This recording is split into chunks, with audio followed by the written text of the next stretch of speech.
movement, breath, energy, and life. Namaste, Yogis. This is Andrew Seeley here to welcome you to the Yoga Revealed podcast. Have you ever thought of what it might be like to be born into a family of yogis? On this humbling episode, we hear from the yoga prodigy himself, Jonah Kest. You may be familiar with the Kest family for the renowned power yoga prominence. Jonah's father, Jonny Kest, has been featured worldwide as Detroit's godfather of Vinyasa. Jonah's uncle is the one and only Brian Kest, who has paved the way for power yoga here in Santa Monica and beyond.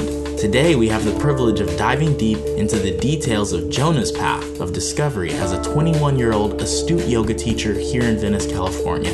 Listen close as he reveals the challenges he's been through along the way and how he has overcome them by incorporating other modalities of art into his practice of yoga. I think, yoga's unlike other aspects in other sports because unlike other sports where you only get the point if you make the shot, yoga is the opposite. You get all the benefit just by experiencing a little bit of the pose. Drop in as Jonah Kest humbles our hearts with intentional desire as we learn how to take the path untraveled and raise the vibe higher on this empowering episode of the Yoga Revealed podcast with Jonah Kest. Namaste, and welcome to the Yoga Revealed podcast. Today, I am absolutely humbled and excited to be interviewing the one and only Jonah Kest. How are you feeling today, Jonah? I'm feeling good. Yeah? Early. Yeah. Another beautiful day in the neighborhood. Sure is. So, I really enjoy getting started with your path, how you first came to yoga. Growing up, even from like the smallest things, just, even growing up with my brothers, we'd always just, end the night with a, even if it's like a 1-minute meditation or even a circle of gratitude. Mm-hmm. We'd just go around the circle and we'd say the bitch of the day and the rose of the day. The best thing that happened to us and, what we were grateful for and, something that maybe we didn't really like. Awesome. Yeah. So you say you grew up in a family of yogis. Your dad is Jonny Kest, mm-hmm. and your uncle is Brian Kest, mm-hmm. which is pretty awesome. I mean, you've got these two yogis who I feel would probably be like role models as you were growing up. Mm-hmm. How was that?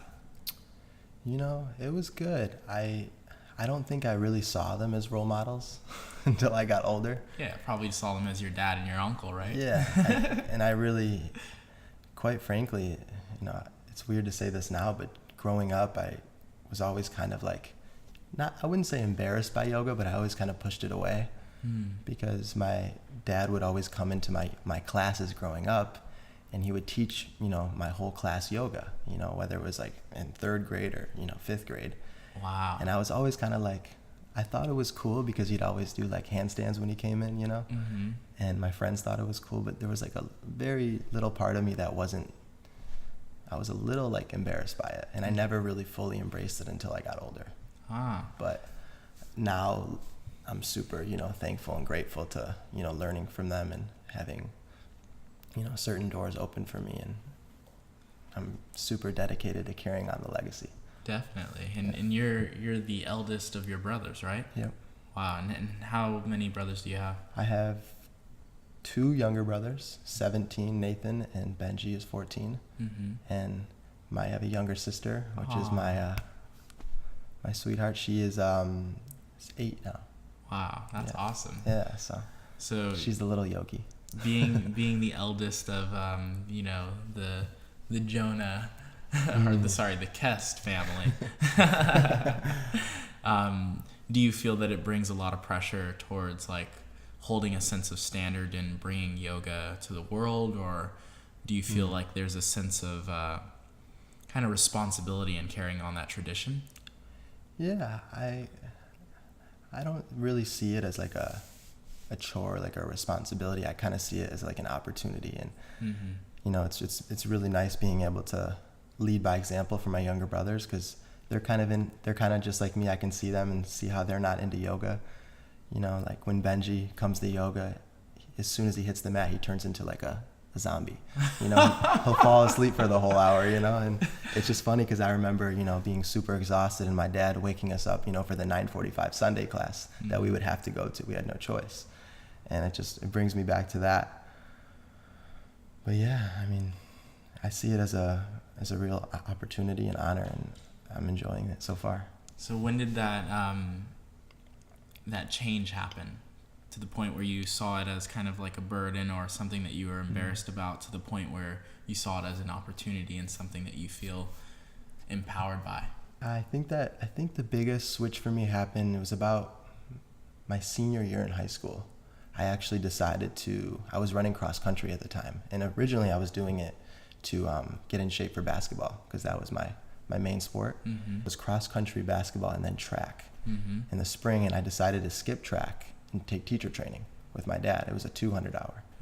And I think what led me up to that is I did have a daily practice at that point, and I saw the benefits of it, especially in my basketball from a physical standpoint, just flexibility and less injury, and even just staying calmer in the fourth quarter, just being able to come to my breath. That clock is running down. But I think that switch happened there, and as soon as, for some reason, the first day when I entered teacher training, from there on out, it was like everything else was a blur. Like I was just completely dedicated to it. It was all yoga from there. And I remember right after teacher training, I jumped right into my feedbacks, the teach backs, and then started just teaching and hosting community classes and just giving it away as much as I could. I would actually pay my friends to come to my class because no one would show up. Wow. You got to start somewhere, right? Yeah. That's awesome. And now, I mean, you've got how many classes per week? Currently, I'm only teaching 4 classes. Oh. I teach 2 classes in Santa Monica, and they're for my uncle, and they're donation based. And it's really fun to do that because you get all sorts of people that come through there, and it feels like really good karma yoga because you're just giving it away. And I teach over in Venice Beach in 2 classes a week as well. So. Nice. Awesome. So as your practice has began to evolve, would you say that your yoga has evolved as well, as far as what you feel is most important in your practice on a day-to-day basis? That's a really good question. Yeah, and I've kind of put like a little chart to that. I feel like when I first started to practice yoga, I had an ego-centered practice. And the way I would describe that is just it was all about the posture, about, achieving my hollow back handstand, or it was just, I was always kind of like comparing, and, it was kind of like a posture race. And then I feel like, it took a while, but then I feel like I started to move more into a breath-centered practice, where the ego was, still kind of there.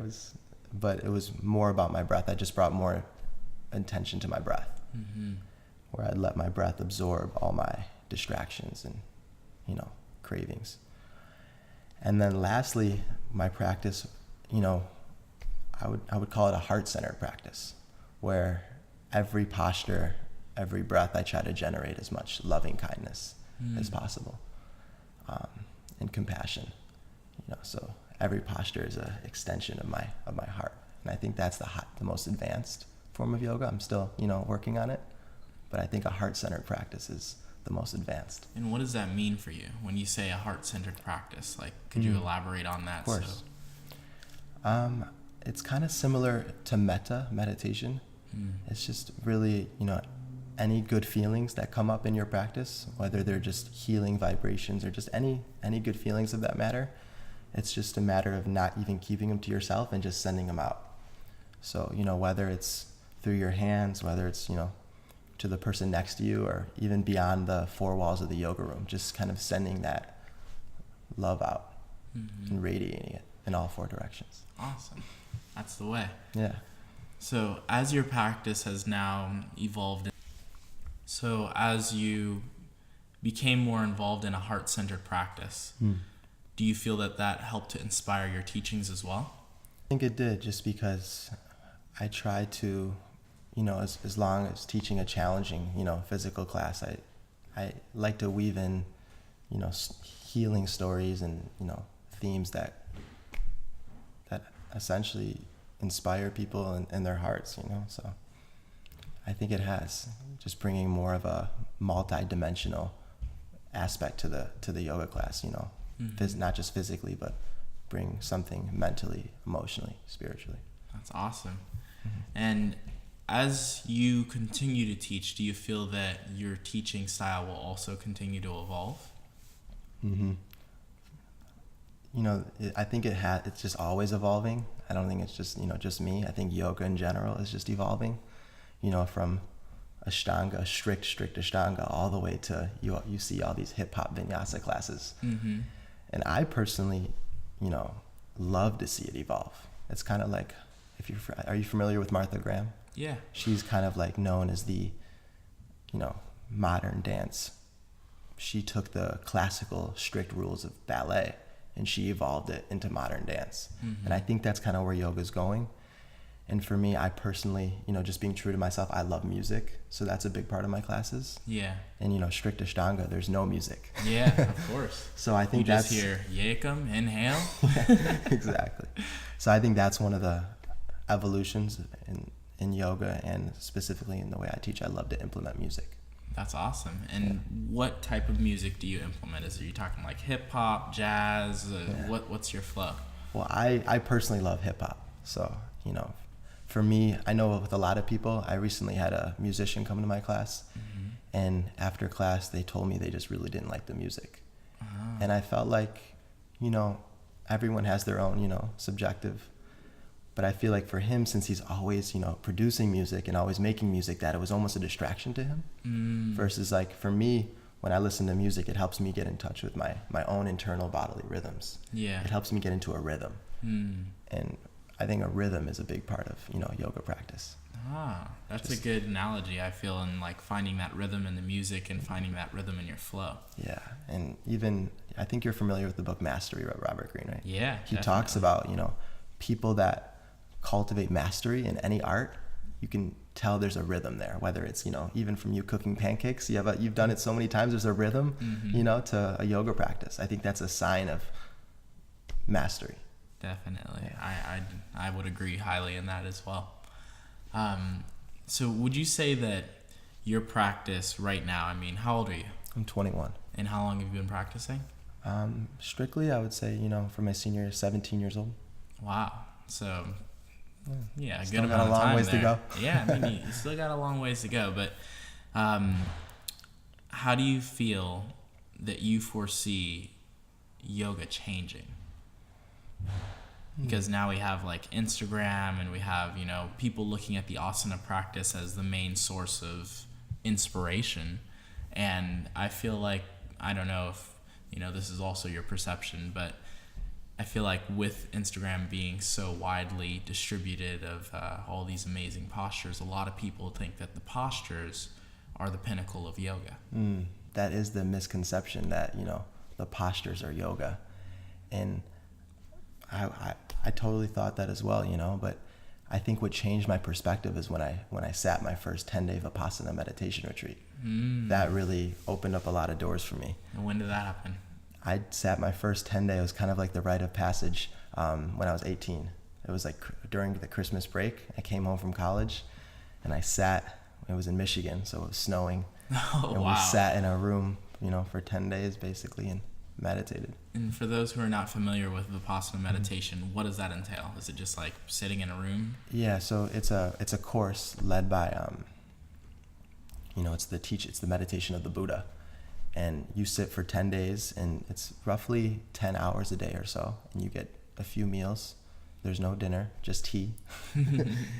And basically it entails the first 3 days, they just teach you breath meditation. So you just observe the breath, and then after they teach you the Vipassana, which is sensation, breath and sensation, just observing that.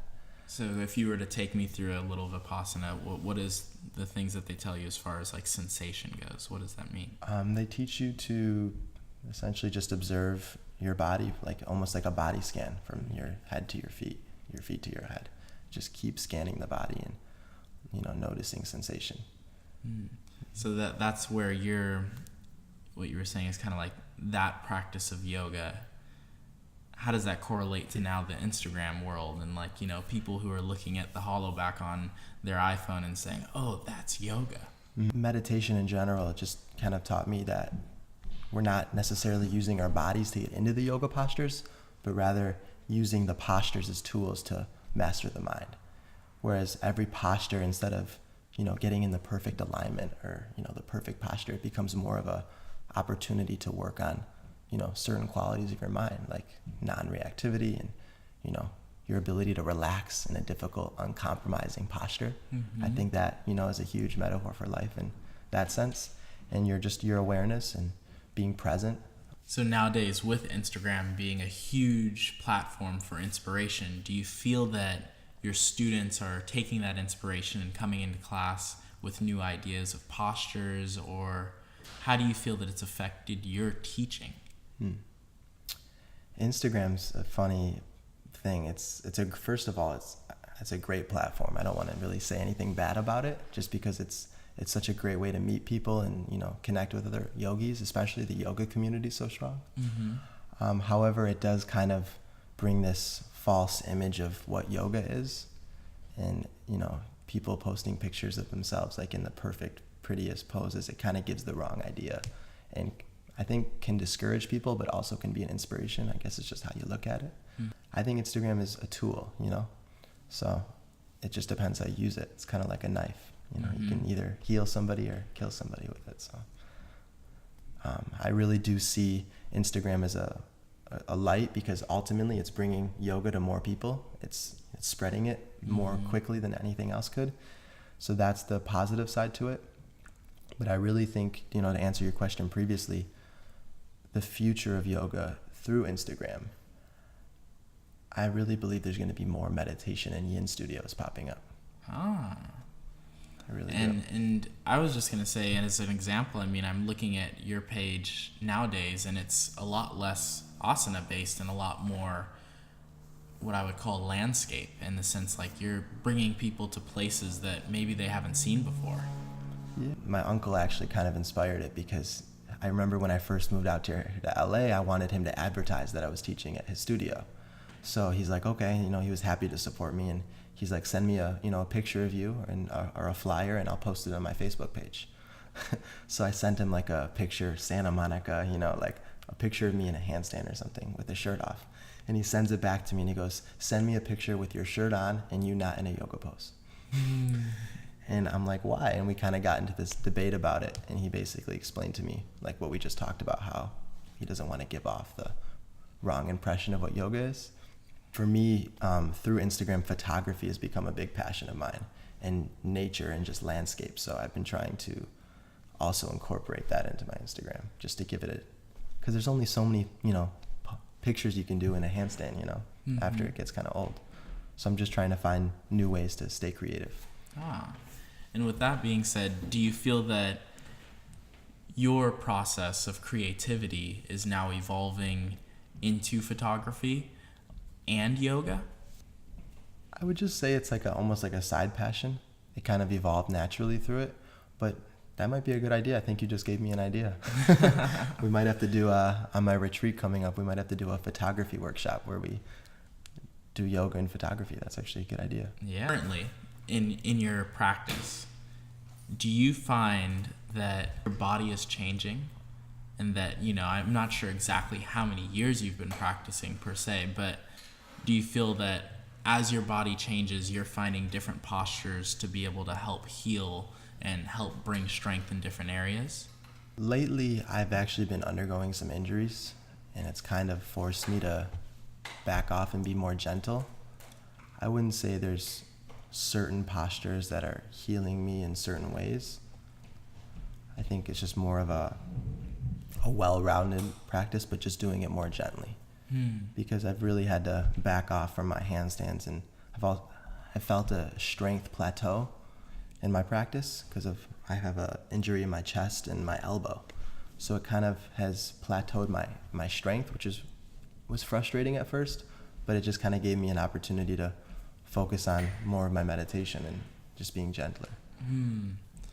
So talk a little bit more about that for our listeners who perhaps have had injuries. What are some of the practices that you do to help bring away that idea of like having to do better or having to get stronger? Because I feel that injuries are really like not only a setback, but also a learning process, right? It's very much so a learning process. The best way to explain it is kind of like just to imagine as if every time you go to a yoga class, you're in training. And you don't necessarily know what you're in training for, but when that situation arises, you will be ready to face it. So when I go into my practice, I almost just think as if I'm training my mind, you know, I'm sharpening my mind, developing my faculty of concentration, my ability to focus for long periods of time.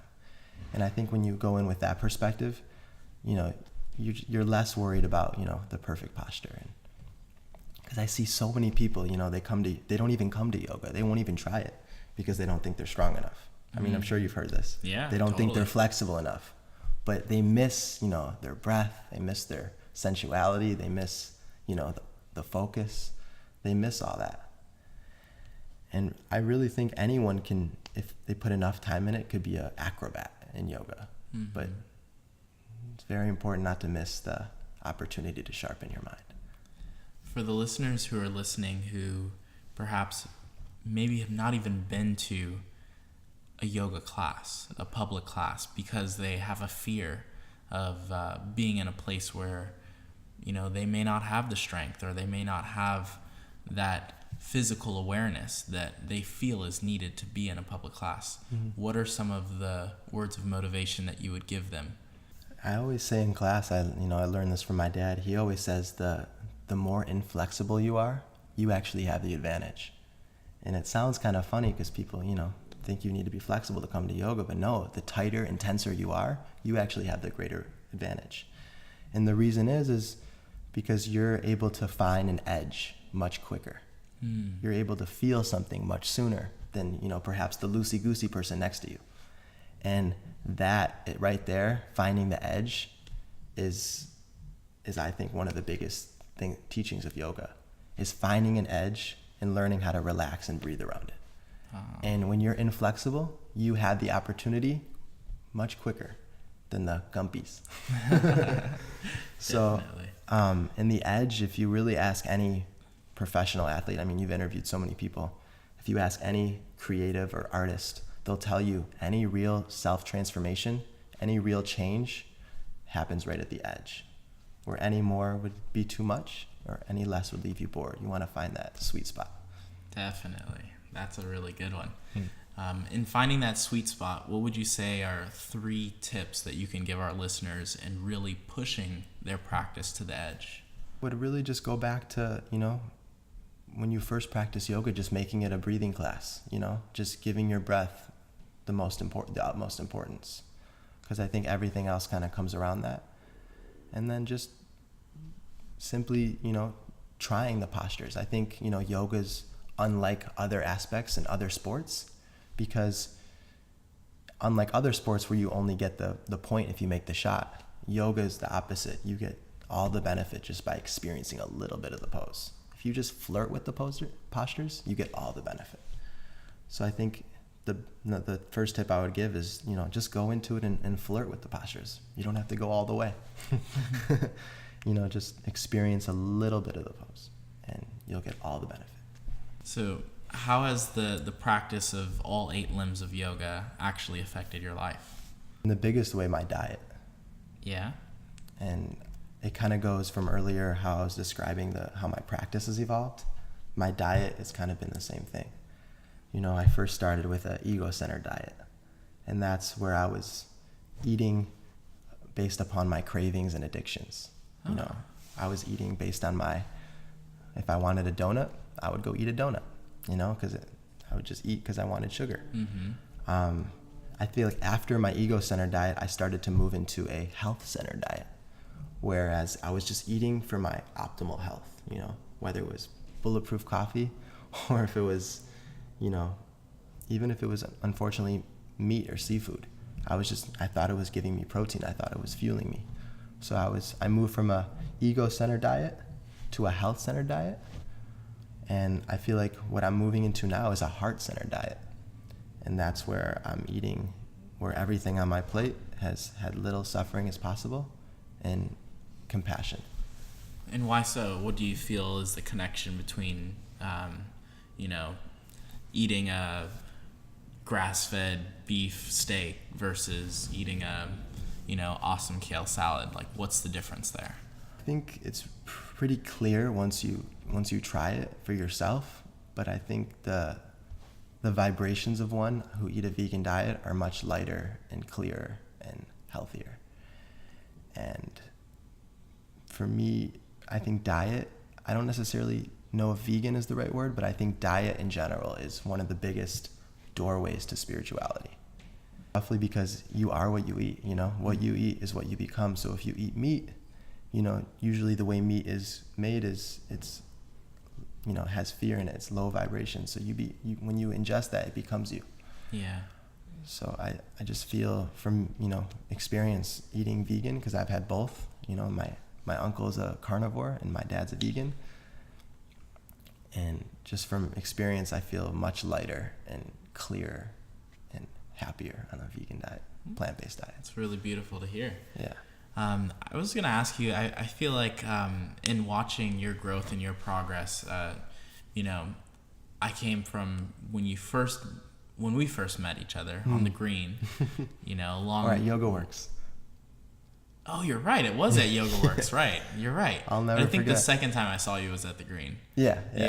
But tell a little bit about that story when we first met. Oh gosh, that was funny. I think it might have been after class.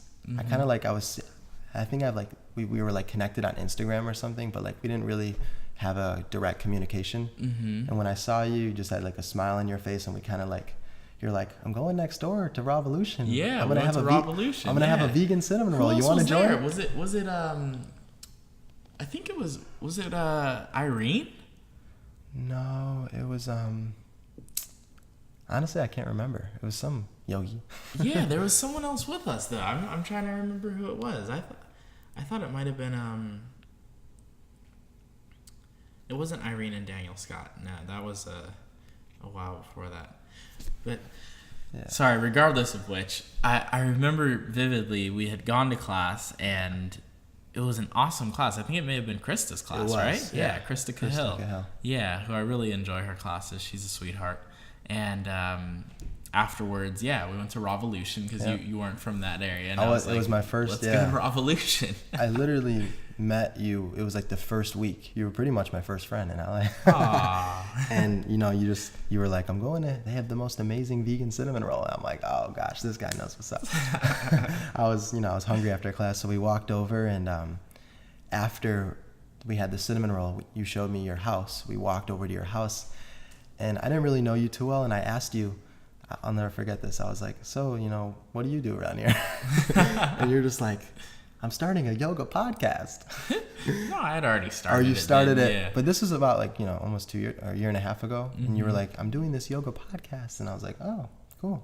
And then just from then until now, to see where the yoga podcast has gone has been like incredible. I mean, just from, you know, seeing you even as an interviewer, and just all the people and intelligent people you've interviewed, it's been just really cool to watch. Yeah, thank you. I really appreciate it. And I feel like, you know, it was only a few weeks later that I interviewed your dad, Jonny, and it was such an amazing interview, and it really kind of has come full circle, you know, and watching your growth and your progress here in Los Angeles. And now we're roommates. You live at my house with Jip said, and it's really beautiful to be able to wake up and just kind of have that yogic atmosphere. And I feel that the more that we create that yoga atmosphere, the more that we're actually connecting the world. We're bringing forth more consciousness, not only into our own lives, but also into the lives that we affect. So it's really beautiful to witness how just time, it allows us to be able to really connect with the people who are bringing forth that true knowledge into the world. And I feel that you're one of those people. And so it really is an honor to have you on the podcast today. It's really an honor to be here. And not only that, but to also share your story, to share more about who you are and why you do what you do. So I really want to tap into why you feel yoga to be your path, why you feel it's your heart, and why you feel it's important to share it. I feel like sharing it is really all I know. I mean, it's really the only thing I would say I'm good at. I mean, it's as soon as I took teacher training, as soon as I got, you know, the basic, you know, sun A's and sun B's, it kind of just started spewing out of me, because hearing, going to thousands and thousands of my dad's classes growing up, it felt like all the themes, all the stories, all the whatever you want to call it, just started spewing out of me. And it was almost like effortless, kind of. I feel like I'm always, reading and learning from new teachers, but just in the initial, I just felt it all like coming out, and it felt so natural. But the reason I'm sharing it is ultimately because I know how many people it's helped. I know it's helped me, and I just want to help other people. And if I can do that, then I'm fulfilled. Definitely. I like to bring our podcast listeners to a space where they can actually have 3 golden nuggets from our awesome interviewees like yourself. So could you give our podcast listeners 3 golden nuggets that will help them on their yoga path? Yes. The first one would be true to yourself, even if that means disappointing somebody else, even if that means disappointing everybody around you. The second one, I would say, which I have learned, kind of just not learned, but like it's been nice living, with you, because you have such a strong community, is really just surrounding yourself amongst good people and creating community. I think that's huge, in having a support system for your own growth. So just surrounding yourself amongst good people, because ultimately you are the company that you keep. Mm-hmm. And the last one, I would say, is just to develop a daily practice, whether it's 5 minutes of meditation before you go to bed, or 5 minutes when you wake up in the morning. My teacher's teacher always said, continuity of practice is the secret to success. And just having a daily, even if it's not yoga or meditation, just something you do every day that's mindful. I would say that's probably my biggest tip. And for our listeners who may be beginning their yoga practice for the first time, what would you say is one of the most potent things that they can do on a daily basis to help advance their practice? Meditation, really. That's really the most advanced form of yoga. And I think even if you're new, just being able to sit and observe and just be with yourself, with no distractions. It's so hard for some people just to like close their eyes and not have their phone on them, or not read a book, or not do something, just to be. So I would say, even if you're a business person, or you're for a college student, just imagine the difference you would have if you just sat and closed your eyes for just a few minutes before your next test, or your next business phone call. Mm-hmm. So even for a new student, it would be just to close your eyes and observe your breath and bodily sensations. Mm-hmm. Meditation too, I heard this the other day and it really resonated with me. But meditation is a very, very special type of mirror, and it allows you to see things as they are. It kind of takes all the distortion out, and it allows you to see things as they are, not as they want to be, not as you even think they should be, but just as they are. All have, lenses on our eyes that we see things from based on our beliefs, but meditation helps dissolve that. Thank you so much for your time today, Jonah. I really appreciate not only you showing up in a very true way, but also you bringing forth your path and being truly dedicated to the path of yoga. It's beautiful to witness someone of your age like really dedicated to the practice. And I thank you for that. And the Yoga Revealed listeners are thankful as well. Thank you so much, Andrew. Namaste. Namaste.